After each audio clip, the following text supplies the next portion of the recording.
अस्सलाम वालेकुम स्टूडेंट्स, उम्मीद करती हूँ कि आप सब बिल्कुल ठीक हो गए। आज हम 2026 के मुताबिक जो न्यू कोर्स आया है मैथमेटिक्स क्लास 10, हम उसका चैप्टर नंबर 3 का करेंगे एक्सरसाइज 3.1। यूनिट 3 का नाम है मैट्रिसेस एंड डिटर्मिनेंट। 3.1 को सॉल्व करने के लिए आपको 4 बातों का पता होना चाहिए। अगर आप इन 4 बातों को अच्छे से जान लोगे तो 3.1 सॉल्व करना बिल्कुल हलवा है आप लोगों के लिए। ठीक है, सबसे पहले हम जान लेते हैं कि मैट्रिक्स किसको कहते हैं। ठीक है, बेसिकली एक रेक्टेंगुलर अरे, ये आपको नजर आ रही है, ये हमारे पास एक मैट्रिक्स है। क्या है? मैट्रिक्स। ठीक है, और इसके अंदर कुछ एलिमेंट्स हैं। ठीक है, जैसे ए है, बी है, सी है, डी है, ई है, एफ है। ये हमारे पास कहलाएंगे एंट्रीज। क्या कहलाएंगे? एंट्रीज। ठीक हो गया। रेक्टेंगुलर एरे मैट्रिक्स है जिसको डिनोट किया जाता है कैपिटल लेटर से, यानी ए बी सी कुछ भी। फॉर एग्जाम्पल ये मैट्रिक्स है ए। ठीक है, इसकी जो एंट्रीज हैं इनको डिनोट किया जाता है स्मॉल लेटर से, जैसे कि ए बी सी छोटा वाला। ठीक है, बताने का मकसद ये है कि ये एमसीक्यूज में आ सकता है। ये छोटी सी बात जो बहुत आसान है, आप सबको जहन नशीन होनी चाहिए। ठीक है, तो अब हम उन 4 बातों को डिस्कस कर लेते हैं जो आपको 3.1 सॉल्व करवाने में बहुत ज़्यादा हेल्पफुल होने वाली हैं। वो 4 बातें ये हैं। मैं बहुत आसान लफ्ज़ों में बताऊंगी। पहली बात, रोज़ और कॉलम। मैट्रिक्स के रोज़ और कॉलम क्या होते हैं? अच्छा, सबसे पहले ना मैं एक मैट्रिक्स बना लेती हूँ। ठीक है, ये मैंने बना लिया एक मैट्रिक्स। ठीक है, इसके अंदर मैं लिखती हूँ 1 2 3 4 5 6। अब मैंने आपको रोज और कॉलम समझाना है। अब आपने मेरी बात पर बहुत ज्यादा गौर करना है। ठीक है, एक लफ्ज है वर्टिकल और एक लफ्ज है हॉरिजॉन्टल। ठीक है, वर्टिकल कहते हैं खड़ी हुई, वर्टिकल कहते हैं खड़ी हुई लाइन। ठीक है, हॉरिजॉन्टल कहते हैं लेटी हुई लाइन। ठीक हो गया। ये जो वर्टिकल यानी जो खड़ी हुई लाइंस होती हैं, ये हमारे पास होता है कॉलम। क्या होता है? कॉलम। क्या होता है? ठीक है, और ये जो हॉरिजॉन्टल लेटी हुई लाइंस होती हैं इनको हम कहते हैं रोज। क्या कहते हैं?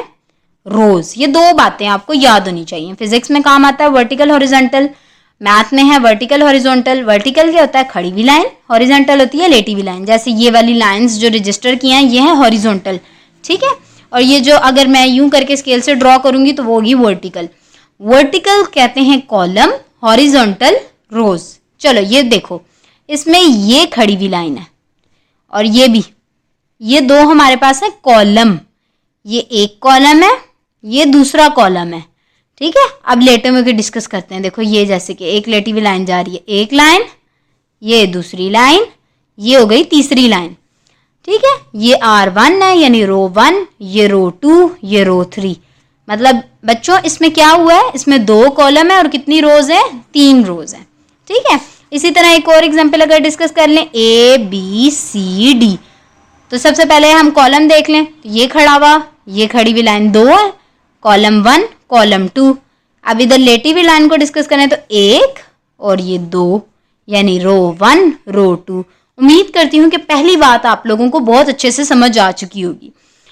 बेसिकली पहली बात क्या है हमारे पास? रोज और कॉलम ऑफ अ मैट्रिक्स। रोज क्या होती हैं? Horizontal lines. ठीक हो गया। कॉलम क्या होती हैं? वर्टिकल यानी खड़ी हुई। ठीक हो गया, पहली बात हो गई क्लियर। अब चलते हैं सेकंड बात की तरफ। सेकंड बात हमारे पास क्या है? एलिमेंट और एंट्रीज। ठीक हो गया, चले हम इसको डिस्कस करते हैं। अच्छा जी, सेकंड बात तो मैं आप लोगों को पहले ही बता चुकी हूँ मैट्रिक्स में। फॉर एग्जाम्पल हमारे पास एक मैट्रिक्स ए है जिसकी हमारे पास एंट्रीज हैं 1 2 3 4 5 6। ठीक हो गया। ये जो 1 है और ये जो 2 है और ये जो 3 4 5 और 6 हैं, यानी ये जो ब्रैकेट के अंदर हैं, ये स्क्वायर ब्रैकेट के जो अंदर हैं, ये हमारे पास एंट्रीज हैं। क्या है? एंट्रीज। उम्मीद करती हूँ दूसरी बात भी समझ आ गई होगी। चलते हैं अब अपनी तीसरी बात की तरफ। अच्छा जी, तीसरी बात है ऑर्डर और साइज ऑफ मैट्रिक्स। ऑर्डर जो आप लोगों को पता होना चाहिए। आप सपोज करें रोज को आप कह रहे हो m, ठीक हो गया। कॉलम को आपने नाम दे दिया है n का, ठीक है। रोज को आपने किसका नाम दे दिया है m का, कॉलम को नाम दे दिया n का। तो अगर हम जब ऑर्डर बनाएंगे तो ऑर्डर हम क्या लिखेंगे, हम ऑर्डर लिखेंगे m बाय, तो ऑर्डर आपके पास आ गया बच्चों m by n। For example अब मैं आप लोगों को एक मैट्रिक्स देती हूँ A 1 2 3 4 5 6। सबसे पहले आप मुझे बताओ कि नंबर ऑफ रोज कितनी है और नंबर ऑफ कॉलम कितनी है, कितने हैं। नंबर ऑफ रोज यानी लेटी हुई लाइन्स कितनी है, R1 R2। कॉलम कितने हैं, 1 2 3। कितने कॉलम बने, कॉलम 1 कॉलम 2 कॉलम 3। मतलब रोज कितनी हुई हैं, रोज लिख लेते हैं, कितनी है हमारे पास 2। कॉलम कितने हैं हमारे पास 3, ऐसा ही है। तो रोज बाय कॉलम यानी m बाय n यानी 2 बाय 3, ये हमारे पास है ऑर्डर किसका, मैट्रिक्स A का। उम्मीद करती हूँ तीसरी बात आप लोगों को बिल्कुल क्लियर हो चुकी होगी, ठीक हो गया। अच्छा अब एक और चीज, अगर आप इन दोनों नंबरों को आपस में मल्टीप्लाई करते हो तो क्या आता है, 2 3 जा 6। आप देखो कि इसके अंदर एलिमेंट कितने हैं, 1 2 3 4 5 6, यानी आप कुछ भी कर लोगे। फॉर एग्जाम्पल ये मैट्रिक्स है, अच्छा यही हमने रखा था, चलो ये रख लेते हैं। फॉर एग्जाम्पल ये मैट्रिक्स है, तो इसमें देखो कितने कॉलम है बच्चों, 2 कॉलम है 3 रोज हैं, यानी 3 बाई 2, 3 मल्टीप्लाई बाई 2 6, 1 2 3 4 5 6, कितने नंबर है, 6 नंबर है। ये आपके पास एक प्लस पॉइंट आप लोगों को पता होना चाहिए कि आपने ऑर्डर बाय ऑर्डर सही बनाया, ठीक हो गया मैट्रिक्स का ऑर्डर। अब नेक्स्ट चौथी और आखिरी बात, चौथी और आखिरी बात जो आप लोगों को पता होनी चाहिए, ठीक हो गया, वो है इक्वल मैट्रिक्स। कि मैट्रिक्स इक्वल कब होता है, ये बात आप लोगों को ध्यान में रखनी है। 2 मैट्रिक्स हैं A और B, ठीक हो गया। इनको मैं इक्वल तब कहूंगी जब ये 2 कंडीशन पर पूरे उतरेंगे। कितनी कंडीशंस पर पूरे उतरेंगे, 2 कंडीशन पर। एक तो पहली कंडीशन ये है कि इनका ऑर्डर सेम होना चाहिए। इनका ऑर्डर क्या होना चाहिए, मैट्रिक्स का ऑर्डर क्या होना चाहिए, सेम होना चाहिए, यानी सेम ऑर्डर के मैट्रिक्स हों, पहली कंडीशन। दूसरी कंडीशन क्या है, दूसरी कंडीशन ये है कि जो इसके कॉरेस्पॉन्डिंग एलिमेंट्स हैं वो भी क्या होने चाहिए, सेम होने चाहिए। मैं अभी आप लोगों को समझाती हूँ कि मेरे कहने का क्या मतलब है। एलिमेंट्स भी क्या होने चाहिए, सेम होने चाहिए। चलो मेरी बात का मतलब आप लोग गौर से समझो। इक्वल मैट्रिक्स तब होगा जब ऑर्डर भी सेम होगा और जो है ना एलिमेंट्स भी हमारे पास क्या होंगे, सेम होंगे। फॉर एग्जाम्पल मैं अगर एक A मैट्रिक्स रख रही हूँ 2 4 3 -2, ठीक हो गया, और मैं एक B रख रही हूँ मैट्रिक्स 4 में से 2 निकालो 3, और मैंने रखा 4 और 4 में से 6 निकालो। अब मेरी बात गौर से सुनो। सबसे पहले 2 कंडीशन पूरी उतरनी चाहिए, एक तो ऑर्डर सेम होना चाहिए, कॉरेस्पॉन्डिंग एलिमेंट। पहले हम पहली कंडीशन पे बात करते हैं, ऑर्डर सेम होना चाहिए। ऑर्डर क्या होता है बेसिकली हमारे पास, ऑर्डर हमारे पास होता है रोज बाय कॉलम। गिनते हैं रोज, रोज कितनी है, 2 रोज हैं, यानी 1 रो 2 रो, R1 R2। कॉलम गिनते हैं, 2 कॉलम है भाई, एक कॉलम दूसरा कॉलम, यानी कितनी, इसका क्या ऑर्डर क्या बना, रो बाय कॉलम, यानी रो कितनी है 2, बाय लिखेंगे, कॉलम कितना है 2, ये ऑर्डर है। इसका भी यही ऑर्डर होना चाहिए तभी ये इक्वल होगा, वरना नहीं होगा। ऑर्डर देखते हैं कितनी रोज हैं, 2 रोज हैं, ठीक हो गया। कितने कॉलम है, देखो ये एक ही नंबर है, ठीक है, 2 कॉलम है, 2 कॉलम है। क्या इसका ऑर्डर बना 2 बाई 2। क्या ऑर्डर सेम है, यस ऑर्डर इज सेम। अब हम अपना चलते हैं सेकंड चीज की तरफ के कॉरेस्पॉन्डिंग एलिमेंट सेम होने चाहिए। पहला 2, ये क्या है 4 - 2, 4 में से 2 निकालो, कितना बनता है 2 बनता है। फिर क्या है 3, ये भी क्या है 3 है। ये क्या है 4, ये भी क्या है 4 है, ये यहां तक तो सेम चल रहा है। ये क्या -2 है, ये क्या 4 में से 6 निकाला, 6 में से 4 निकाला 2, बड़े के साथ माइनस का साइन है तो -2। क्या ये और ये सेम है? Yes, the corresponding elements are same. It's mean के ए और बी मैट्रिक्स क्या है? इक्वल मैट्रिक्स हैं। आई होप कि आप लोगों को ये चार बातें बहुत अच्छे से समझ आ गई होंगी। अब हम सॉल्व करेंगे एक्सरसाइज 3.1 जो कि बहुत इजी होने वाली है। ओके, चले हम स्टार्ट करते हैं एक्सरसाइज 3.1 का क्वेश्चन नंबर 1। अच्छा, मैं सबसे यही करवाती हूँ डी पार्ट। डी पार्ट देखना आप लोग, क्या है डी पार्ट हमारे पास? 3 1 4 2 0 5 1 3 6। अच्छा, फाइंड क्या करना है हमने? Right the number of rose and column in each matrix. Number of रोज और नंबर ऑफ कॉलम बताने हैं। मैंने बताया था रोज क्या होती हैं? Horizontal lines. कॉलम क्या होती हैं? Vertical line. तो इसकी हॉरिजेंटल लाइन देखते हैं 1 2 3। कॉलम देखते हैं 1 2 3, यानी रोज कितनी है हमारे पास? 3 है। कॉलम कितने हैं हमारे पास? 3 है। ये तो हो गया पहला सवाल हल। यानी ये सारे के सारे कैसे होंगे? ऐसे ही हल होंगे। इसका देख लो, एक लाइन एक जाती है यानी रो 1 है। कॉलम कितने? 1 2 3। खड़े हुए 3 है ना, लेटी हुई एक लाइन जाती है। तो ये क्या हुआ? रोज 1 हो गई और कॉलम 3 हो गए। चलो ये फाइंड करते हैं। Right the order of each matrix. इसका हम ऑर्डर निकालते हैं, इसका भी डी ले लेते हैं। ठीक है, हमने डी ले लिया और डी हमारे पास क्या है जनाब? 0 3 4 5 0 9। सबसे पहले हमें ऑर्डर निकालने के लिए क्या पता होना चाहिए? ऑर्डर ऑफ मैट्रिक्स निकालना है हमने इसमें। ठीक है, ऑर्डर निकालने के लिए आपको क्या पता होना चाहिए? आपको पता होना चाहिए कि रोज कितनी है। भाई रोज हैं आपके पास 2, R1 R2। कॉलम कितने होने? कॉलम पता होना चाहिए। कॉलम कितने हैं? Column 1 column 2 column 3। यानी लिख लो पहले, रोज कितनी है? 2 है। कॉलम कितने हैं? 3 है। ऐसा ही है। तो ऑर्डर का फॉर्मूला क्या होता है? m/n, या सिंपल बोलो तो rows by column. Rows by column, पहले रो लिखेंगे फिर कॉलम। क्या है? 2/3। Hope you understand. ठीक है, ये सारे ऐसे ही होंगे। अब ये है जैसे कि एक ही रो है एक ही कॉलम है, यानी इसका ऑर्डर क्या होगा? 1/1। अच्छा बच्चों, नेक्स्ट क्वेश्चन है which of the following matrices are equal. अब हमें बताना है कि इनमें से कौन से मैट्रिक्स हैं जो इक्वल हैं। A B C D E F, इनमें से कौन से मैट्रिक्स हैं जो एक दूसरे के इक्वल हैं। अब आप लोगों ने ना गौर से मेरी बात सुननी है। सबसे पहले हम ना ए को देख लेते हैं। रोज और कॉलम इसके कितने हैं? मैंने क्या बताया था रोज के बारे में? 1 मिनट। रोज के बारे में मैंने आप लोगों को क्या बताया था? ये लेटी हुई लाइन होती है रो, ये खड़ी हुई लाइन होती है कॉलम। ऐसा ही है, R1 R2 C1 C2, यानी ए के कितने हैं?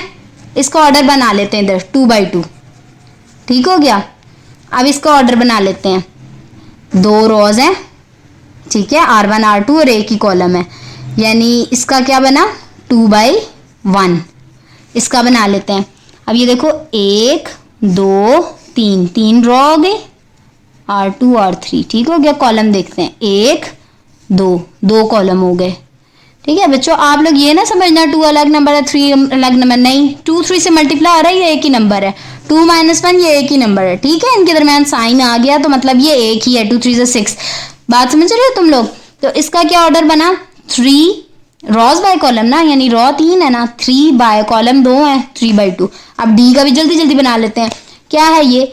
2 है, R1 R2। गौर से देखना, कॉलम कितने हैं? 2 नहीं है बच्चों, क्यों? दरमियान में साइन आ रहा है, यानी ये प्लस हो सकते हैं, यानी एक ही नंबर बन सकता है। तो ये एक ही नंबर है। ठीक है, 5 + 4 एक ही नंबर है, यानी 9। ये -7 एक ही नंबर है। ठीक है, तो ये एक ही कॉलम है, यानी कि रो बाय कॉलम रो 2 है, कॉलम कितना है? 1 है। अब इसका भी देख लो जल्दी जल्दी, कितनी रोज हैं? 3 रोज हैं। कॉलम कितने हैं? ये देखो 2 कॉलम है। ठीक है, इसका भी देखो कितनी रोज हैं? 2 रोज हैं। ठीक है, 2 रोज बाय कॉलम देखो कितने हैं? 3 माइनस आ गया, यानी एक ही नंबर है, यानी ठीक है एक नंबर, और ये अलग दूसरा 2 कॉलम। अब मुझे गौर से जल्दी जल्दी बताओ इसके ऑर्डर किस किस के सेम है। ए 2/2, एफ 2/2, ठीक है। ए का भी ऑर्डर क्या है 2/2, पहले लिख लेते हैं सबका ऑर्डर। बी का ऑर्डर लिख लेते हैं, बी का ऑर्डर क्या है बच्चों 2/1, सही है। सी का ऑर्डर आपने क्या निकाला बच्चों 3/2, ठीक है। डी का ऑर्डर आप लोगों ने क्या निकाला 2/1। ई का ऑर्डर क्या निकाला 3/2, ठीक हो गया। एफ का ऑर्डर आपने क्या निकाला 2/2। ये ऑर्डर निकले हैं, देखो कौन कौन से सेम है। आप समझो आप पजल सॉल्व कर रहे हो, ये सेम है ये सेम है, यानी ए और एफ सेम हो गया, ठीक हो गया। और कौन कौन सा सेम है बच्चों बी 2/1 2/1, बी और डी सेम हो गए बच्चों। आगे देखो 3/2 है और किसका 3/2 है इसका, यानी सी और ई, सी और ई हमारे पास सेम होगा। लेकिन हम इसको इक्वल अभी नहीं कह सकते, क्यों नहीं कह सकते, जब तक कि हमें नहीं पता चलेगा कि इनके कॉरेस्पॉन्डिंग एलिमेंट्स भी क्या है सेम। हमने पढ़ा था कि इक्वल मैट्रिक्स होने के लिए दो कंडीशन है, एक तो इनके ऑर्डर सेम होना चाहिए, दूसरा इनके एलिमेंट सेम होने चाहिए। अब देख लेते हैं ए और एफ है ना, ए और एफ का देख लेते हैं ऑर्डर एलिमेंट सेम है या नहीं सेम। ए का एलिमेंट क्या है भाई, एक का मैं आपको बता देती हूँ, बाकी आप खुद सॉल्व करना, ठीक है। 0 3 4 1, ये हो गया ए का। एफ का लिखो जरा, एफ का क्या है बच्चों 3 - 3, 3 में से 3 क्या क्या बचा 0। अगला नंबर क्या है 3, 3 + 1, 3 में 1 प्लस किया क्या बना 4। अगला नंबर क्या है 1, क्या ये सेम है 0 3 4 1, यस दे आर सेम, मतलब एलिमेंट भी सेम ऑर्डर भी same, it's mean it is called equal matrix. इसी तरह बच्चों आप लोगों की एक्टिविटी है कि आप लोगों ने बी और डी और सी और ई का भी देखना है, ठीक हो गया। क्वेश्चन नंबर 3 फिर आपका हो गया है सॉल्व, कोई मसला ही नहीं है। उम्मीद करती हूँ कि आप लोगों को ये वाले क्वेश्चन तीनों अच्छे से समझ आएंगे, जो कि एमसीक्यू में आ सकते हैं और आपको नेक्स्ट एक्सरसाइज सॉल्व करने में हेल्प आउट करेंगे बहुत ज़्यादा। जिसकी बेस स्ट्रांग होती है वही इमारत जो है ना मजबूत बनती है, ठीक है। जिसकी बुनियाद मजबूत होती है वो इमारत मजबूत होती है। तो आप लोगों को शुरू का अच्छे से आना चाहिए ताकि आगे आपके लिए हेल्पफुल साबित हो। चलो बच्चों नेक्स्ट क्वेश्चन हल करते हैं। Question number 4, if a + 2 c - 3 b - 1 d + 4 ये बराबर है इस मैट्रिक्स के, तो आपने a b c और d की वैल्यू फाइंड करनी है। बहुत ईजी है, इन्होंने खुद ही बताया ये दोनों एक दूसरे के बराबर हैं, ठीक है, यानी इनके एलिमेंट से कोरेस्पॉन्डिंग एलिमेंट एक दूसरे के बराबर हैं। चलिए हम लिखते हैं a + 2 यानी b - 1 c - 3 और d + 4 ये बराबर किसके आ रहा है 5 8 6 और 4 के। तो हमें फाइंड क्या करने हैं इसमें जो ए बी सी और डी हैं, ठीक हो गया। चलो हम सॉल्व करना शुरू करते हैं। हमें पता है कि ये इक्वल है, इन्होंने खुद ही बोल दिया कि ये इक्वल है मैट्रिक्स, ये दोनों आप मैट्रिक्स आपस में इक्वल है, ठीक है। तो हमने क्या इक्वल एक दूसरे के करना है। इक्वल होने की दो कंडीशन होती हैं, ऑर्डर भी सेम होना चाहिए और कॉरेस्पॉन्डिंग एलिमेंट भी सेम होने चाहिए।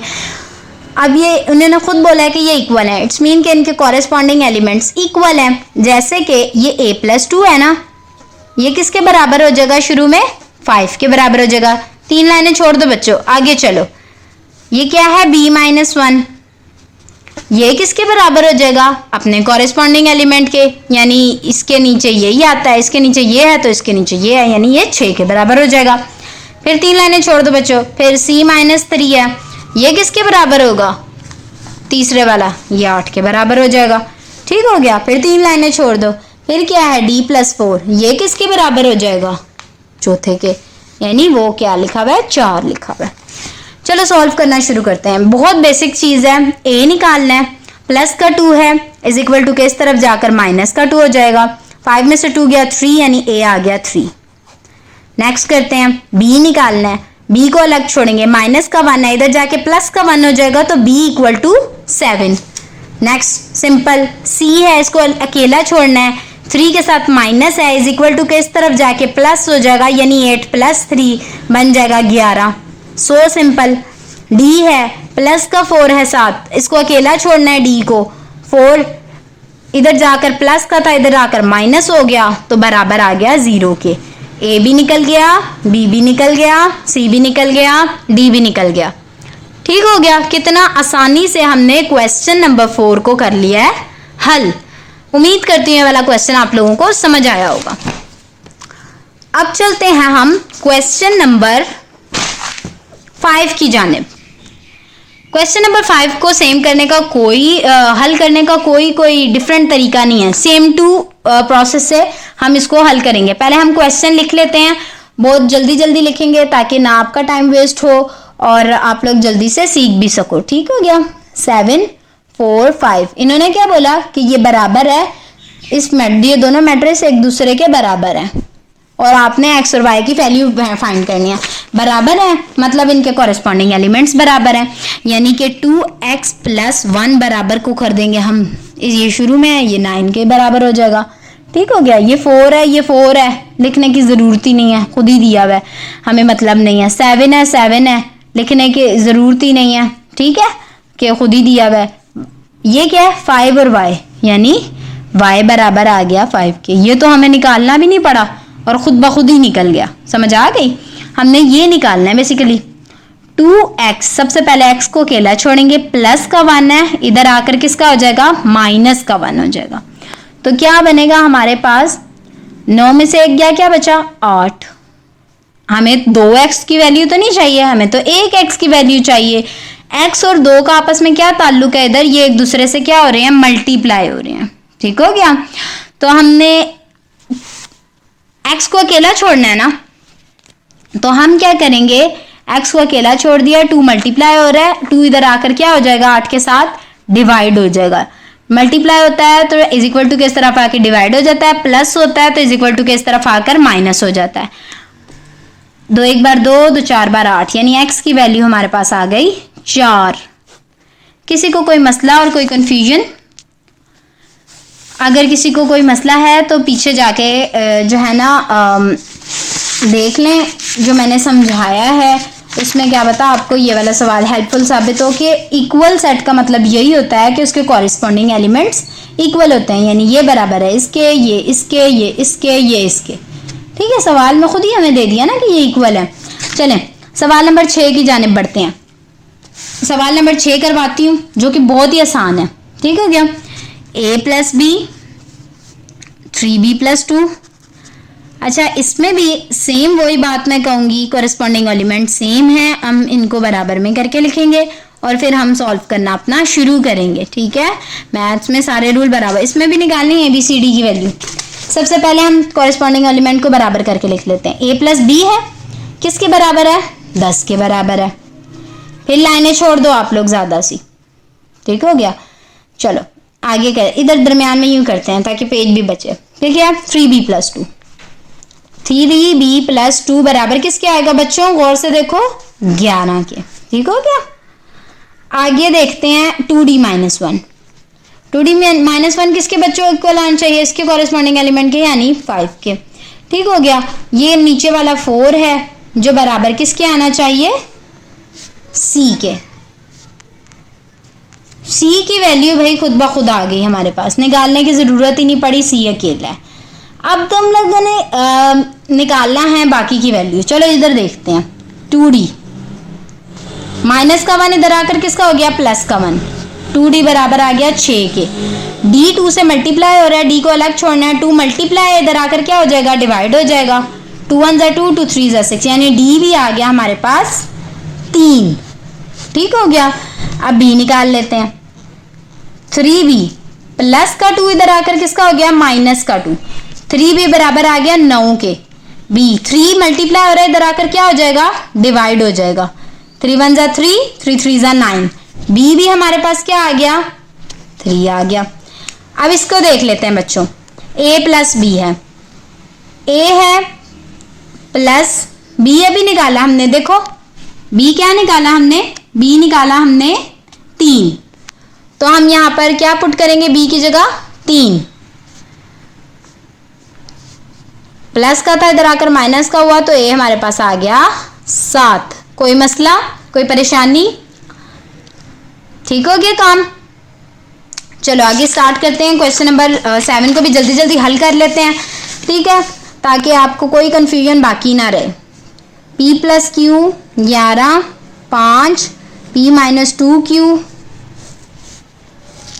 ये कह रहे हैं कि ये बराबर हैं इसके, इस मैट्रिक्स के, यानी कि इसके कॉरेस्पॉन्डिंग एलिमेंट्स इक्वल्स हैं, ठीक है। और हमें फाइंड करने हैं इसमें p और q। अब बच्चों सबसे पहले मैंने जो आपको बताया था बराबर है, तो चलो लिख लेते हैं। p प्लस क्यू किसके बराबर हो गया? 6 के बराबर हो गया। 5 और 5 लिखने की जरूरत है? नहीं है, कोई काम ही नहीं है इससे। 11, 11 लिखने की जरूरत है? नहीं है, कोई काम नहीं है इससे। p माइनस 2q लिख लेते हैं। p माइनस 2q किसके बराबर आ गया है बच्चों? 0 के बराबर आ गया। ठीक हो गया। चलो अब हम सॉल्व करते हैं। अब ना पहले हम इसको सॉल्व कर लेते हैं ताकि हमें आसानी हो। देखो p है, p को अलग छोड़ दिया, ठीक है। माइनस का 2q इधर आकर किसका हो जाएगा? प्लस का 2q। 0 में कुछ भी प्लस करो तो वही नंबर आ जाता है, यानी p बराबर हो गया 2q के। क्योंकि q की वैल्यू अभी नहीं पता ना हमें, तो q की वैल्यू इधर फाइंड करते हैं ना। p किसके बराबर है बच्चों? 2q के। तो p की जगह मैं क्या लिख सकती हूँ? 2q, यानी 2q, फिर प्लस, फिर q बराबर है 6 के। 2q और 1q मिलकर बन गया 3q, 6। ठीक हो गया, 3q बन गया। अब 3q से मल्टीप्लाई हो रहा है, तो q को जब अकेला छोड़ेंगे तो 3 मल्टीप्लाई था, इधर आकर क्या हो जाएगा बच्चों? डिवाइड। 3 1 जा 3, 3 2 जा 6, यानी q की वैल्यू हमारे पास आ गई 2। एक की वैल्यू आ गई, दूसरे की वैल्यू फाइंड करना बहुत आसान है। इसमें रखो, इसमें रखो, आंसर सेम आएगा। q आ गया ना, अब ये इसी में रखो। हमें पता है p प्लस क्यू किसके बराबर था? According to question they are equal. p प्लस क्यू बराबर था 6 के। p ऐसे ही रहेगा, प्लस का निशान आएगा। q कितना निकाला बच्चों? q निकाला 2, q की जगह आ गया 2। p प्लस का 2 इधर आकर किसका हो जाएगा? इज इक्वल टू के इधर माइनस का 2। p बराबर 4 के, यानी p आ गया 4, q आ गया 2। उम्मीद करती हूँ कि आप लोगों को ये वाली एक्सरसाइज अच्छे से समझ आ गई होगी। मैं बार बार एक ही बात कहती हूँ, वो बात ये है कि जब आप लोगों की बेस स्ट्रांग होगी तो आपको आगे की एक्सरसाइज सॉल्व करने में आसानी होगी। इसलिए आप लोगों ने इस लेक्चर को गौर से सुनना है ताकि आगे वाली एक्सरसाइज आप लोग इजीली हल कर सको। ठीक है, उम्मीद करती हूँ आपको समझ आ गई होगी। तो दुआओं में याद रखें और अल्लाह हाफिज़। हम इंशाल्लाह नेक्स्ट वीडियो में 3.2 कवर करेंगे और बहुत ही आसान तरीके के साथ। तो तब तक आप लोग अपना ख्याल रखें और जो है ना इस एक्सरसाइज की प्रैक्टिस करें, क्योंकि आप लोगों की क्लास बड़ी है और आप लोगों को जो है ना बहुत ज़्यादा मेहनत की ज़रूरत है। तो ठीक है, फिर अल्लाह हाफिज़।